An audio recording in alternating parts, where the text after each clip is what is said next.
Who will carry the load with Connor McDavid on the shelf, and can the offense turn things around? Hey everyone, welcome into Oil Spills, brought to you by Milani Plumbing and Heating, Edmonton's first choice when it comes to plumbing and heating. Rob Wong, joined alongside by Gerry Moddejonge of the Edmonton Journal. And Gerry, not great news for Connor McDavid earlier this week. He's going to be out for at least 2 to 3 weeks with that ankle injury that he suffered. There's clearly still a lot of talent on this team when you look at this roster, but who, in your opinion, needs to step up the most with Connor McDavid's absence? Yeah, talk about the scariest scenario for Oilers fans heading into the week of Halloween here. Boy, yeah, kind of worst case scenario when nothing is going right and their absolute top dog number one gun goes down. Uh, what do, right? You look around. You can't replace him with anybody on the planet. I don't care what anybody says in other markets. Good luck you finding somebody on your team that can fill that hole at all. So you just kind of got to do what you got to do to get by, right? But you're right, Rob. Excellent question. Who needs to stand up? I mean, it'll take a whole team effort, a concerted one, in my opinion, to carry the load. The problem is the Oilers haven't been doing all that great with McDavid in the lineup, as we've seen through the first 10 games of the season. But one glance at the stat sheet on that roster, and there is one name that sticks out to me more than anybody else, and it is glaring. Zach Hyman, 0 goals in the first 10 games after posting a career-high 54 a season ago. There is no excuse and no reasoning behind that. This guy needs to step it up.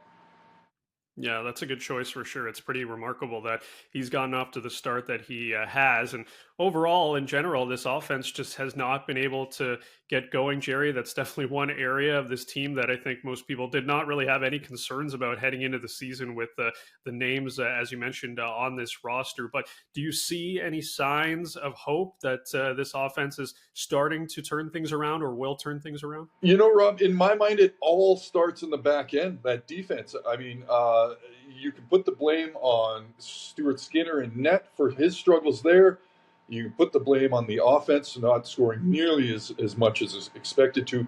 But it all starts for me at the anchor point of that defense. Now, they made a lot of moves over the offseason, some forced, some brought upon themselves, and just a lot of changes. There were 3 key pieces of not only the defense, but defensemen on the penalty kill. And it is making a big impact. All of a sudden, the goalie doesn't have as much in front of him, helping him out like he did a year ago. And this kind of thing, if it does work out, it's going to take time. And they're going through some growing pains right now. But in the meantime, Rob, the offense has to score expected to score 5, 6, 7 goals a game just to give them a chance to win. Ridiculous. We're back to where we were watching this Oilers team over the past 4 or 5 years before they really started taking these deep runs into the playoffs here, and all brought upon themselves, all by tinkering with the defense, trying to save a million or two here or there. The trade of Cody Ceci, in my mind, sticks out. Sure, this isn't a super flashy elite player, but boy, he was a solid defenseman that got the job done, and they knew exactly what they were getting and were familiar with him. And, trading him for Emerson, that just seems to have been such a step backwards. I know there's salary cap implications, but at this point, boy, if you could reverse one thing, that's what I would do.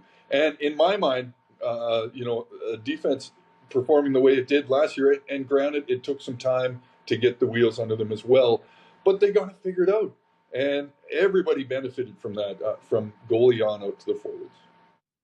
Well, heading into Thursday's action, Edmonton's minus 13 goal differential is third worst in the league right now. So plenty of work for this team to do to turn things around. We'll see if they can get started coming up against the Nashville Predators on Thursday night. Gerry, as always, thanks for this. We'll talk to you soon. As always, leave your thoughts in the comments section below. For Gerry Moddejonge, I'm Rob Wong. Thanks for watching, and we'll talk to you next time.